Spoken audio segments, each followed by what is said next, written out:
tomto videu by som rád zosumarizoval, aké sú rozdiely medzi polovodičom typu N a polovodičom typu P na základe toho, ako vznikajú, aké sú majoritné nosiče, aký je názov a prečo taký názov a aké iné názvy by sme mu mohli dať a čo to sa porozprávame ešte o jednotlivých hladinách, o valenčnej vrstve, vodivostnej vrstve a podobne.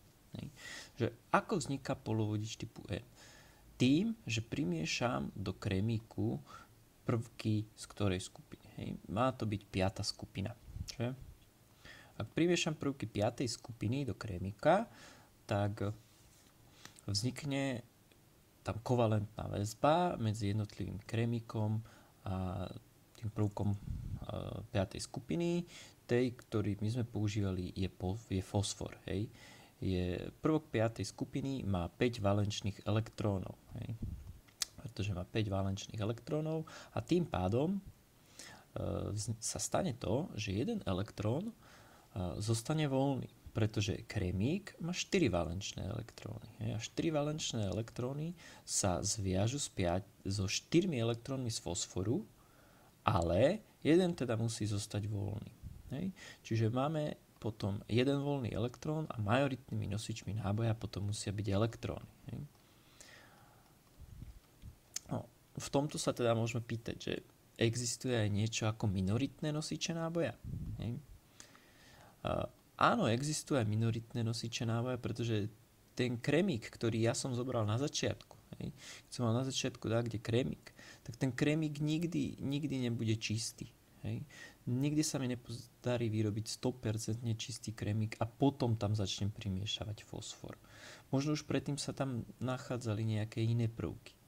A tie iné prvky spôsobia, že sa tam budú nachádzať aj nejaké iné minoritné nosiče náboja a týmto pádom tie minoritné nosiče náboja budú diery.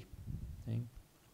Že bude sa ich tam trochu nachádzať, ale veľmi málo. Majoritnými nosičmi náboja pre nás budú elektróny. Hej. No ale elektróny majú záporný náboj. Hej. Záporný náboj, a keďže sú záporní, teda negatívne, tak odtiaľ pochádza aj názov. Je to polovodič typu N. Hej. N znamená negatívny a to kvôli tomu, že elektrón je negatívny. Hej. No a mohli by sme mať aj iný názov? A predstavte si, áno, máme ešte aj iné názvy.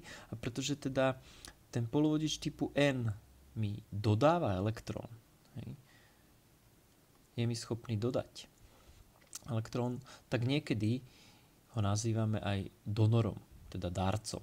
Hej. Donor elektrón, darca elektrón. Hej.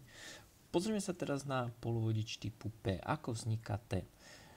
Na to, aby vznikol polovodič typu P, musím zobrať prvok 3. skupiny. Prvok 3. skupiny našim príkladom bol bór a ten mal teda 3 valenčné elektróny.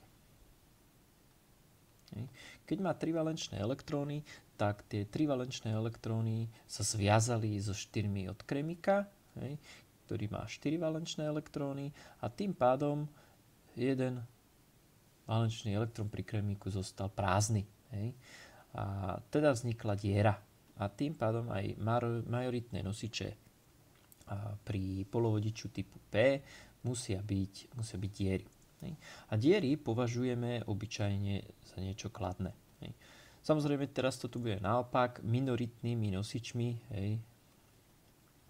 teda menšinovými nosičmi, minoritné znamená menšinové, budú v tomto prípade elektróny.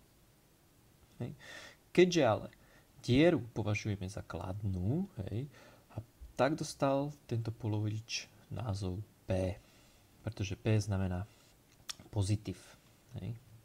Pozitívne náboje sú diery. Keďže tento polovodič je schopný prijať teda nejaký elektrón do tej diery, alebo je teda schopný akceptovať elektrón do tej diery, tak ho niekedy nazývame aj, že akceptor.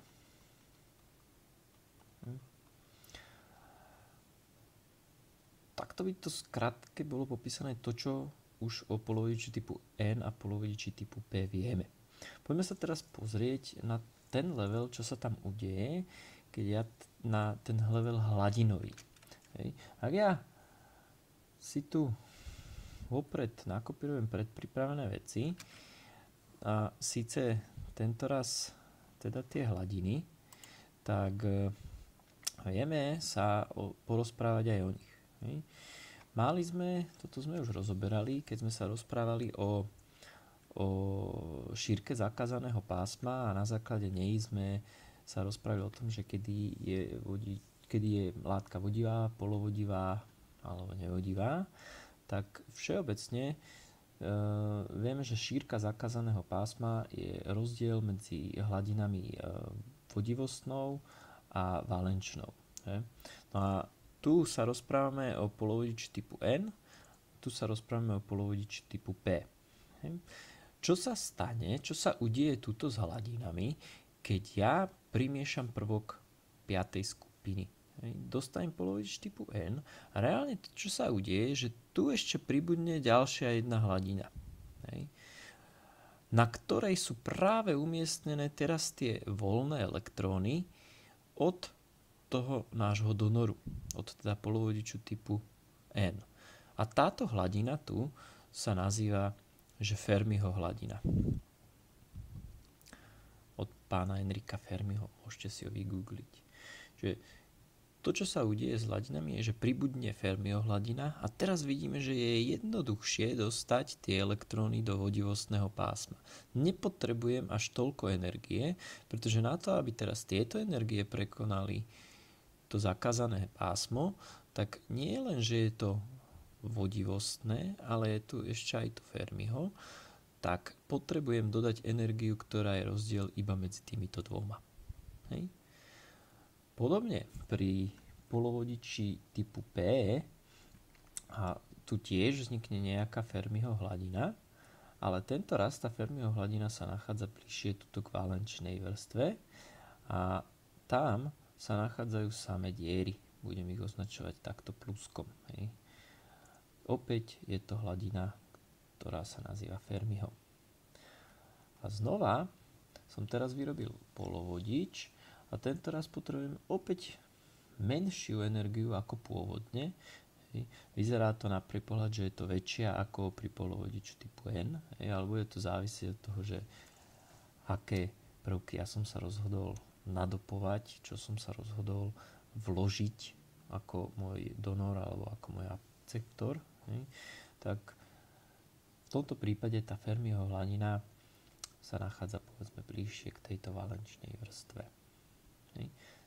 Toto je krátky sumár, aký je rozdiel medzi polovodičom typu N a polovodičom typu P.